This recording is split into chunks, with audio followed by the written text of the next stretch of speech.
அட்சய என்றால் அழியாது பெருகக்கூடியது எனப் பொருள். ஒவ்வொரு வருடமும் சித்திரை மாதம் அமாவாசையை அடுத்து வரும் வளர்பிறை திருதியை நாளை அட்சய திருதியை திருநாளாக கொண்டாடுகின்றோம். இந்த வருடம் மே 10ஆம் தேதி அக்ஷய திருதியை வரவுள்ளது. அதாவது சித்திரை மாதத்தின் சுக்லபட்சம் 14வது நாளில் அட்சய திருதியை கொண்டாடப்படுகிறது. இன்று தங்கம், வெள்ளி போன்ற பொன் பொருள் ஆபரணங்கள் வாங்கினால் செல்வம் பெருகும் என்று மக்கள் கருதுகின்றனர். ஆனால் அட்சய திருதியை அன்று தர்மசாஸ்திரங்கள் கூறும் வழியே பின்பற்றினால் நாம் கனவிலும் நினைத்து பார்க்காத பல நல்ல பலன்களை அடையலாம். அட்சய திருதியை அன்று நாம் என்ன செய்ய வேண்டும், எவ்வாறு இறைவனை வழிபட வேண்டும், என்ன செய்யக்கூடாது என்பது குறித்து இந்த பதிவில் தெரிந்து கொள்ளலாம். பஞ்சாங்கத்தின்படி அக்ஷய திருதியை வைகாசி மாதத்தில் சுக்லபக்ஷ திருதியா திதியில் கொண்டாடப்படுகிறது. இந்து மதத்தில் அக்ஷய திருதியை அபுஜ முகூர்த்தங்களில் ஒன்றாக கருதப்படுகிறது.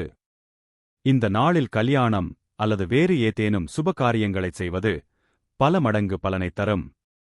இது தவிர இந்த நாளில் தங்கம் மற்றும் வெள்ளி மற்றும் மகாலட்சுமி தொடர்பான பிற பொருட்களை வாங்குவது மங்களகரமானதாக கருதப்படுகிறது.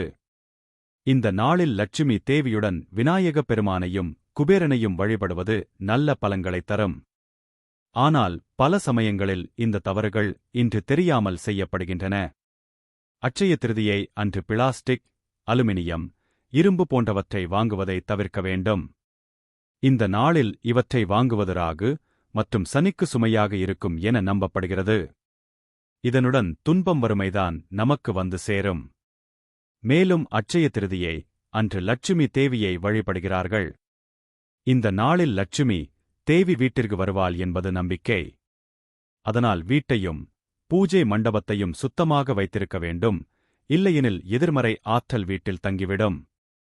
சாஸ்திரங்களின்படி ஒருவர் அட்சய திருதியை அன்று கடன் கொடுக்கக்கூடாது, ஏனெனில் அவ்வாறு செய்வதன் மூலம் உங்கள் வீட்டில் உள்ள லட்சுமி அந்த நபருடன் செல்லக்கூடும். இந்த நாளில் அன்னதானம் செய்வது மங்களகரமானதாக கருதப்படுகிறது. அட்சய திருதியை அன்று இறைச்சி, மது அருந்தக்கூடாது. இதை செய்வதால் அன்னை லக்ஷ்மிக்கு கோபம் வரலாம். அகாதீஜில் தாமச உணவு, அதாவது பூண்டு வெங்காயம் சாப்பிட வேண்டாம், அதற்கு பதிலாக சாத்வீக உணவை சாப்பிடுங்கள். அட்சய திருதியை நாளில் வீட்டில் இருள் இருக்கக்கூடாது என்று நம்பப்படுகிறது, ஏனென்றால் லட்சுமி தேவி எப்போது வேண்டுமானாலும் உங்கள் வீட்டிற்கு வரலாம். இருட்டாக இருந்தால் வரமாட்டாள் என்பது நம்பிக்கை. அட்சய திருதியை அன்று தங்கம், வெள்ளி போன்ற ஆபரணங்களாக மட்டுமே இருக்க வேண்டும் என்பதல்ல, பச்சரிசி, வெல்லம், உப்பு ஆகியவற்றையும் நாம் வாங்கலாம்.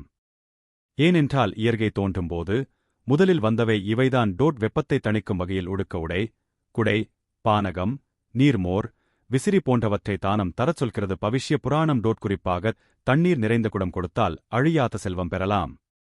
இனிப்பு பொருட்கள் தானம் தந்தால் திருமணத் தடை அகலும். அரிசி, கோதுமை முதலான உணவு தானியங்களை தானம் செய்தால் விபத்துகள், அகால மரணம் போன்றவை சம்பவிக்காது.